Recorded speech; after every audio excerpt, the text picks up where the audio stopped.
Hi, everybody. Welcome today to the Career Chat, and we're welcoming Matt Schwark and I knew I would mess that up, Matt. Ophthalmic Ophthalmic technician. technician. We're so glad you're here today. Glad I'm going to stop sharing my screen and so everybody can see your face. So welcome.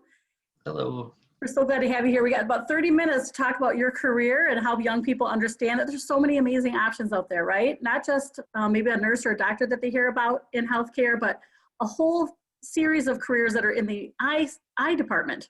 That's their focus. So go ahead, Matt, kind of, before we get into what you do, introduce yourself and maybe what you were thinking about doing when you were 16 or 17. Is this where you thought you'd end up? Kind of share us your journey. No, it's not where I thought I'd end up. So I'm Matt Schwark. I'm an ophthalmic technician. I also do some training for Grand Rapids Ophthalmology. When I was 16 or 17, I thought I would go into physical therapy. So I went to college, ended up with a degree in exercise science, which, you know, it's a good degree. It's interesting.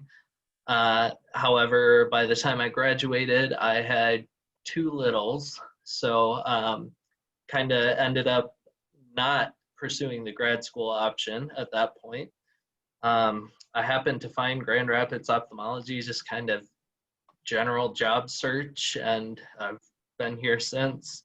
I was really just looking for any job, but you know, this is where I ended up. So did you see it in the paper? Did you see it on like Indeed.com, or how did you actually find out about this opportunity? Yeah, so it's interesting. It was on Indeed. I was at that point, I was working as a CNA.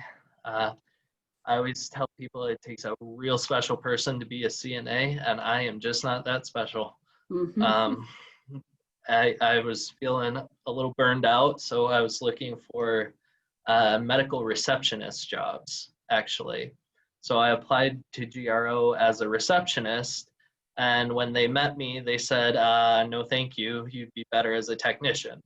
So I was like, guys, I just want a job. So ended up working as a technician.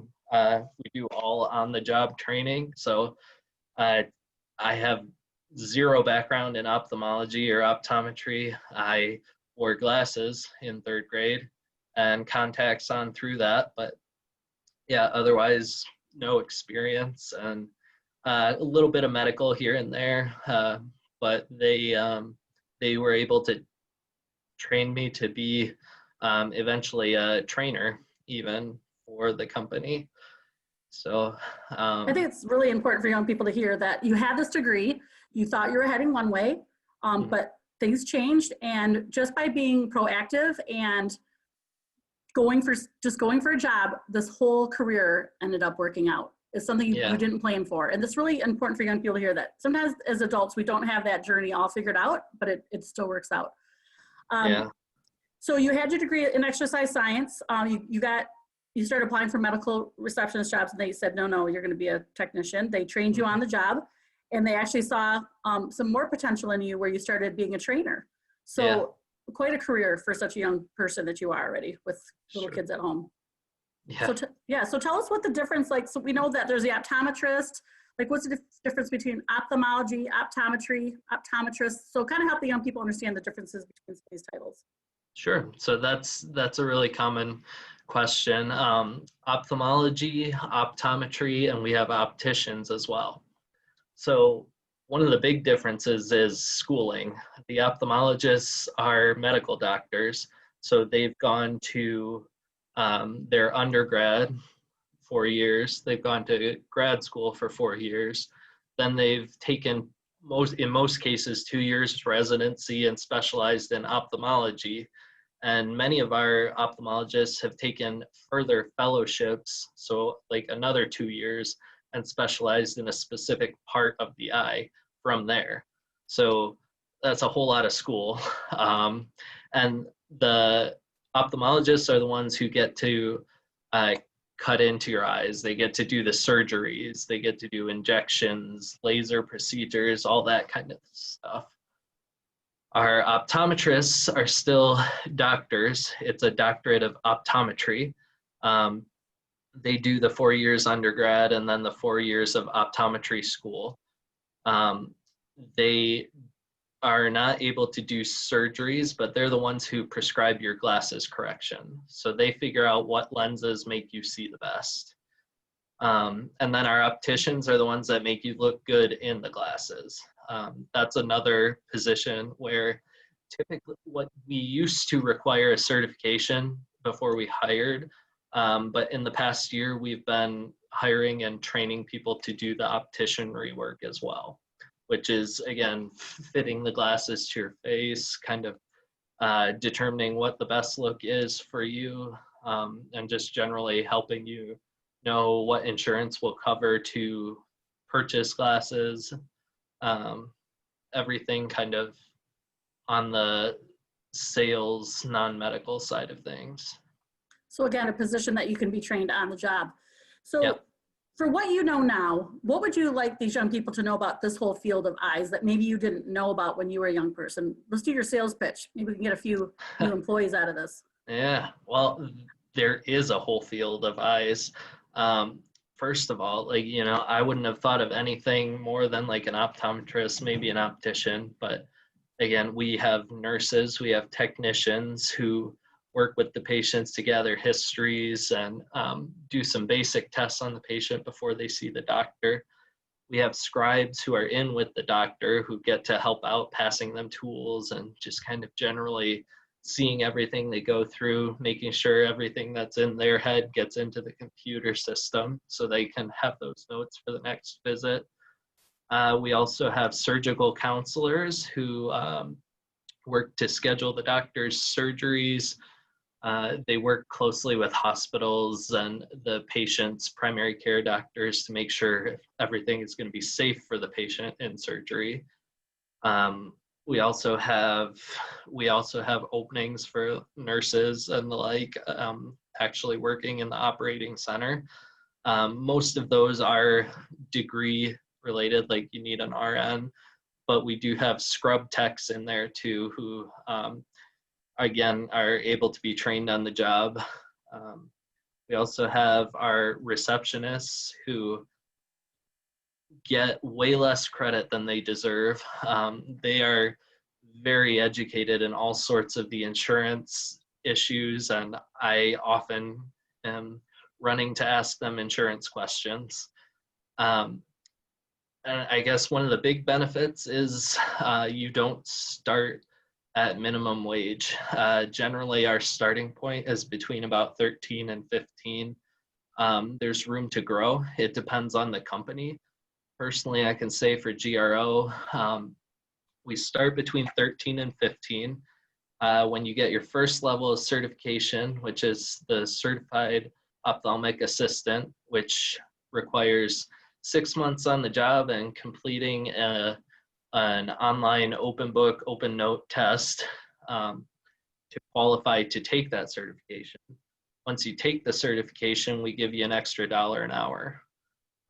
After spending a year as a certified ophthalmic assistant, you're eligible to take the COT, which is certified ophthalmic technician. You take and pass that one, and we'll give you an extra $2 an hour on top of that $1 an hour you already got. So there's good opportunity for growth here as well. That sounds fantastic. And just for the students, if they might have missed that, GRO is Grand Rapids Ophthalmology. I just wanted to. Yeah, my apologies. No worries. So kind of give us an example of what you do as a technician. And obviously your role has changed from the beginning. So maybe those beginning technicians, what they do and what kind of increases in skill set as you go up. Oh, yeah, sure. Well, I do a little bit of everything, but starting as a technician, we currently have a 2-week training program where you're in the classroom learning as much as we can stuff in your head about the eyes.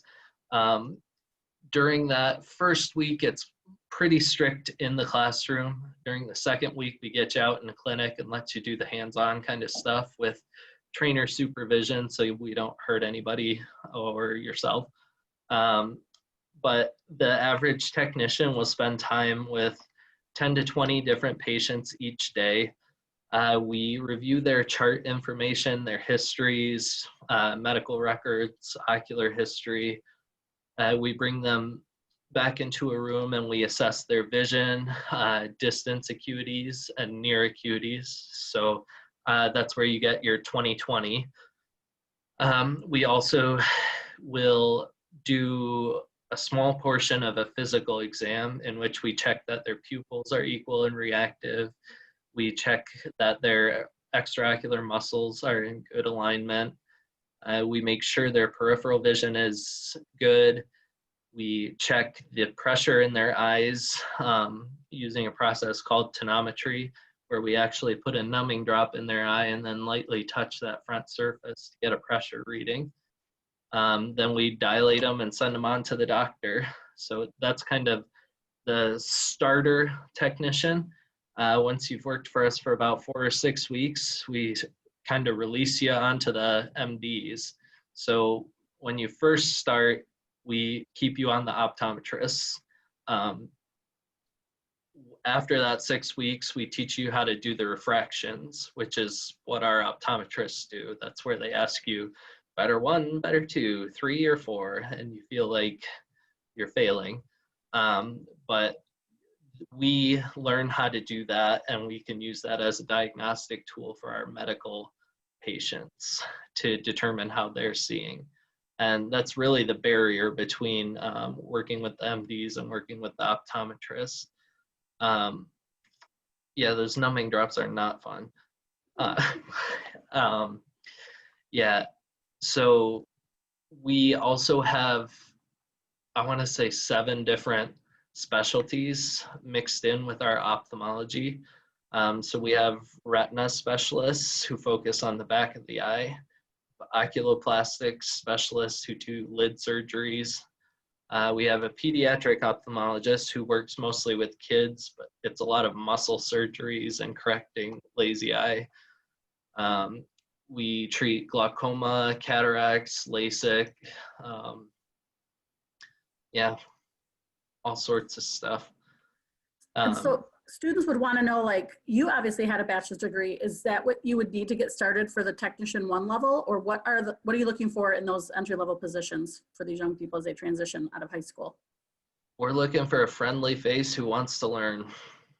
The bachelor's degree certainly didn't hurt, but coming in, I've told so many people I would much rather you be easygoing and good at working with people than have all the medical expertise in the world. Basically, we're teaching you how to chat with a patient and get some basic tests for the doctor. So realistically, coming out of high school, we could train you to do the job. That's fantastic. We've had people start, the youngest I remember training was 19, and she was fresh out of high school. So she came from, yeah. She was doing taxidermy before she came into eye care. So, and by the time she left, she was pretty successful. So that's great. Very hands-on. Yeah. Obviously, she's a hands-on person. Yes, yeah. Henry's wondering, when you look back to yourself at the very beginning of your career and where you are now, what would you like to tell that Matt way back then? It gets better. Yeah. Tell us a little more on that. Yeah, I stumbled, like when I graduated, I held 3 different jobs. I was working at a restaurant, I was doing medical transcription, and also doing some CNA work in the off days. But yeah, I was motivated to not be working 3 jobs and like 60 hours a week. So that's the other thing I can tell you too. This job is 8 to 5. You get an hour lunch in between, sometimes more. I don't work any holidays or weekends. And honestly, most of the time I'm out of the office by 4:30. So it's good hours, it's good balance. We have good vacation time. I actually just rolled over my 5-year milestone, and we're at the point where we earn about 4 weeks of paid time off per the year, which is more than average. Grand Rapids Ophthalmology has really good paid time off benefits. At what point do you remember thinking, I'm sticking with this? I really like this. How'd you know this is It, where you wanted to head in professionally? it was pretty early on. I really liked the challenge. I do not sit still well. So it's a very fast-paced, high-movement job. So you're jumping from room to room, patient to patient, and each day is a little different. So, every patient is different. So every workup is different. And then on top of those different workups, you've got different specialties. So I guess I liked the challenge, and I I still learn new things. I've been in this, it'll be 5 years and 7 months that I've been in this position, and I learn something new every day. Yeah, I can see that would be something really rewarding. And it sounds like the pace of it was really something that you enjoy, that fast pace, lots of variety, different patients. So young people, as you're hearing that, start to assess, with your own personality, does that seem to fit you? Are there positions there, Matt, that tends to fit a person who has more of a more singular focus, like do one thing at a time, has a little more quiet, or is it you pretty much have to be fast paced in your environment? Well, our surgical counselors are pretty even keel. They sit in their rooms, and it's a lot of phone-based stuff. Same with our medical receptionists. We do also have a PR group who they take phone calls all day, day in, day out. The nice part about them is you get to wear sweatpants to work. I love the days when I go and visit them. But I mean, we're wearing scrubs, so it's not too different than sweatpants. But we also have contact lens technicians. So they're focused on just getting contact lenses ordered and fit, and they teach the contact lens class, and they're solely focused on that. Yeah, everything gets a little bit, every job has times where you get a little bit busy, but for the most part, those ones are pretty low key. And it sounds like, and those are some that you can also learn on the job once you get in. Those are some of the specialties they start to train you on. Yeah, so Yeah. a lot of our older technicians, like as we all start to age, they tend to move into those surgical counseling positions because they know a ton about the eye and a ton about surgery, and they're able to train and kind of fit into that role a little better. Thank you for that. One of the questions, you mentioned a pediatric ophthalmologist. Are there any other specialties within your office that focuses just on children? Because obviously that pediatric ophthalmologist would be a medical school and focusing on that pediatric rotation. Is there anything else that young people who want to work with kids could specialize at GRO, or is that you just kind of serve all patients? I love working with the kids. So we have one pediatric ophthalmologist who sees pretty much all of our pediatrics. Most of our optometrists draw the line at age 5, so 5 and up, they'll see the patients. The youngest patient I ever saw with Dr. Peepo was 3 days old, so it's kind of fun. Basically, the only qualifications you have to work for that is you have to like working with kids, and you have to like Dr. Peepo. Yeah. And so we train you the same way as we would any other technician. Putting eye drops in kids' eyes tends to scare people away, so we take anybody who's willing. Yeah. It is rewarding to work with them too. You get to act like a clown, and you get to give them a sucker and be their hero, and it's lots of fun. I think your personality, you definitely enjoy it. You've I shared, do. yeah, for sure. So you've shared some of the things that you love about your job, the pace and the just variety and meeting patients. What if students wants to know, what's one of the weirdest things that's happened in your job? You get all sorts of weird stories. I guess we get all sorts of odds and ends, like odd cases and just, generally odd people. I once had a patient who actually was a palm reader, and she read my palm for the visit. Couldn't tell you what she told me was going to happen. Maybe she predicted this big move, but yeah, that was a weird one. We also, we've had guys come in with fish hooks through their eyelids. We had one patient who was leaning his head out the car window and got run into a tree.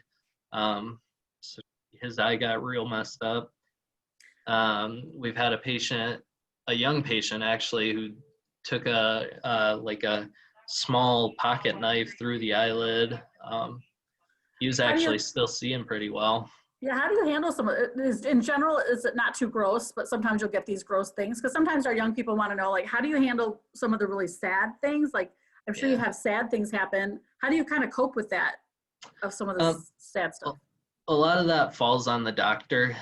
It is kind of hard with some of the patients. I asked the patient the other day if she had any changes to her medical history, and she told me that her husband died last week. So, it's just kind of letting them talk a lot of the time. It's just, saying, oh, I'm so sorry to hear that. Do you want to talk more about it? Granted, we have a job to keep them moving through, but oftentimes just taking a quick 30 seconds to a minute to let them kind of vent makes the visit go that much smoother. Yeah, and a lot of the gross stuff we really don't see in the office right away. Like the guy who smacked his face on a tree was in the OR. By the time we saw him in the office, he was mostly put back together.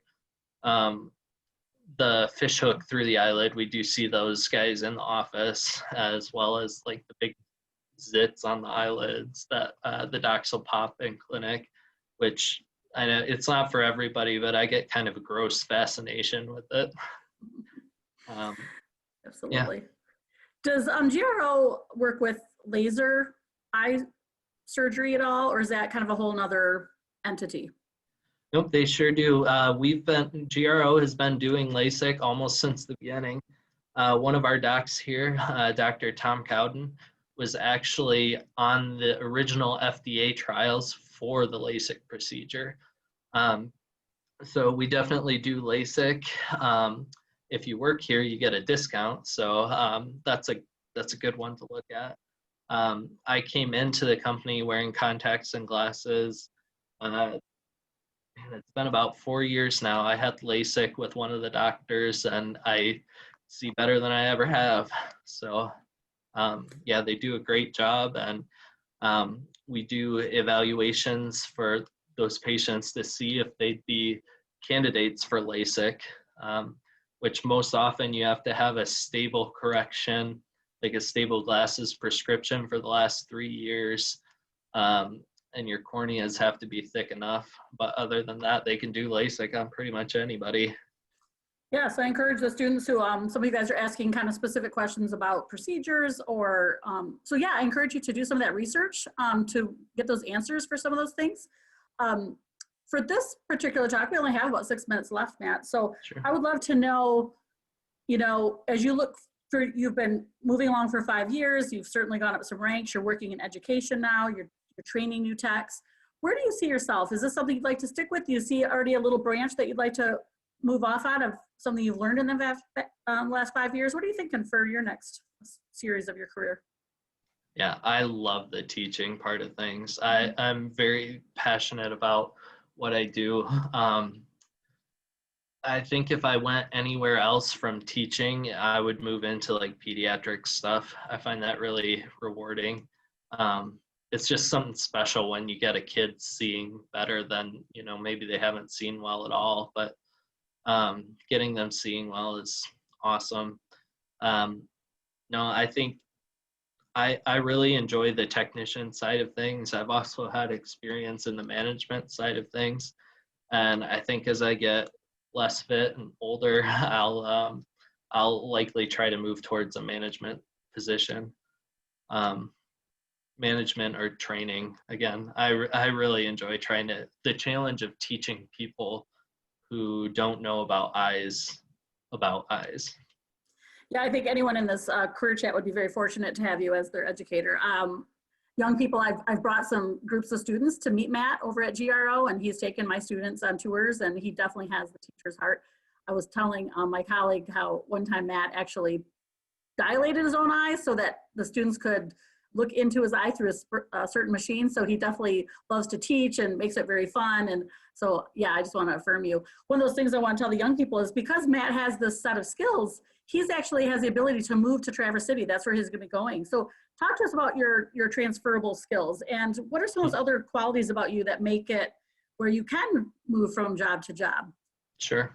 Yeah, so the certification goes a long way. It's an internationally recognized certification. So not only Traverse City, if I wanted to, could move to Europe and do pretty well trying to find a job there just with the basic certified ophthalmic assistant certification.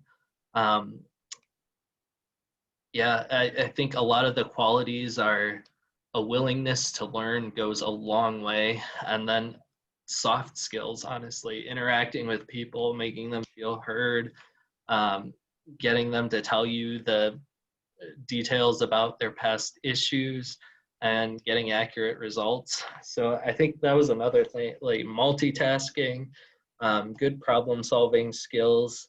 There's also a lot of attention to detail. But yeah, to give you an idea, I've been training for the last four-ish years. Out of that 4 years, I think we've had 3 people come in out of about 60 who were already certified as a COA, and they were the easiest to train.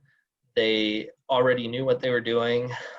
They came in making more money, and we bent over backwards to try and get them to come to us.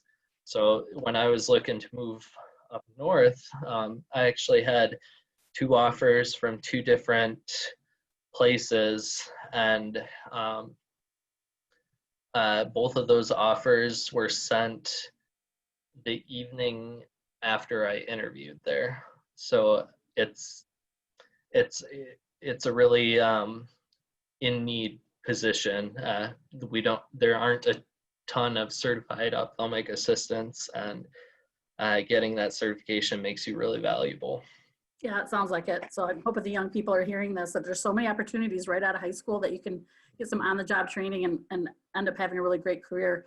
Do you guys do, and obviously we have COVID right now, but outside of COVID, do you allow job shadows? How might a young person take it to the next level if they really were inspired today and want to take it to the next level of exploration? Definitely getting in touch with Grand Rapids Ophthalmology. We have a parent company that's Blue Sky Vision now, but yeah, anytime you email them or get in touch with them, they are able to do job shadows. I know I was managing a big portion of that. So my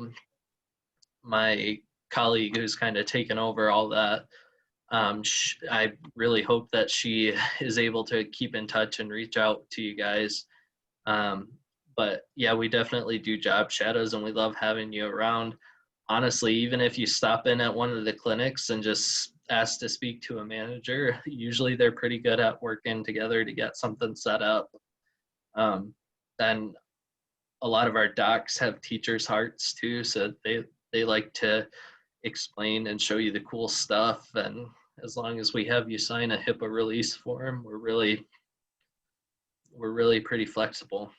That's such a great inside scoop, Matt, for the young people today. And you guys, HIPAA, for some of you younger students that may not know that, that's just a patient privacy form that you'd be ensuring that you weren't going to be talking about who was there and, you know, disclosing personal information. So that's a pretty easy entrance way. As I get ready just to show them some other just resources, I want you to be thinking about what your final word of wisdom is, Matt. Let me see if I can move this forward here. I mentioned Road Trip Nation last week, you guys. For those of you that are new on the call, this is a fantastic resource. If you enjoyed hearing Matt's personal story and like to hear about people's career paths, roadtripnation.com. If you hover over career exploration and then click on interest, they have all sorts of just mini video conversations just like this. And I just think it's wonderful to explore and to get more information so you can kind of expand your options out there. And then, of course, for some of those facts, like what type of education, Matt did share about that kind of on the job training, but if you want to hear and read more, this is the site to go to. It has a way for you just to put in his title and you can read more about that particular job, but also gives you a way to connect to jobs that are similar that you maybe had never even heard about before. So I love onetonline.org. And then just in our final minute, Matt was very generous to offer you his email address if you did want to follow up with a specific question. So it's right there on the screen. So go ahead and write that down, and I can put that in the chat after it. I'm sorry, I went a little fast on that. I'll let you guys finish that up. mattschwark12@gmail.com. And of course, my name is Krista Harmon if you have any additional questions. So I appreciate you students being here today. So Matt, as we finish up, I'd love to know what kind of word of wisdom you'd like to share with these young people as they're exploring options while they're in high school for something in the health field. Yeah, in high school, I'd say try everything. The worst that can happen is you don't like it, and it's way better to find out in high school than it is after. And once you find something that you like, pursue it relentlessly. Mm-hmm. Do whatever it takes to get that good education on that. Yeah. I think one of the big takeaways from your story though today, Matt, too, is that you don't have to have it all figured out sometimes too, and just to sometimes trust the process. I know those years are probably very stressful for you when you were working multiple jobs. But what I think you're demonstrating is that when you keep pursuing and keep trying, that things will come together and you'll end up in a spot that you like, and you can always change if you don't like it. So that's just a great encouragement today. So thank you so much, Matt. It's 4:02. We'll let you on with your afternoon. Right. Students, thank you. Finish up with your reflection if you're part of the immersion program. And I do have your name on a sign-in sheet from Zoom. It's automatic now, so you don't have to put your name in schools in anymore. I love just in the chat for anyone who thinks, man, eye stuff could be for me. Go ahead and put that in there and just let Matt know maybe he made an impact on you today. But otherwise, you're free to go. So thank you, Matt, for everything. Have a good afternoon. You can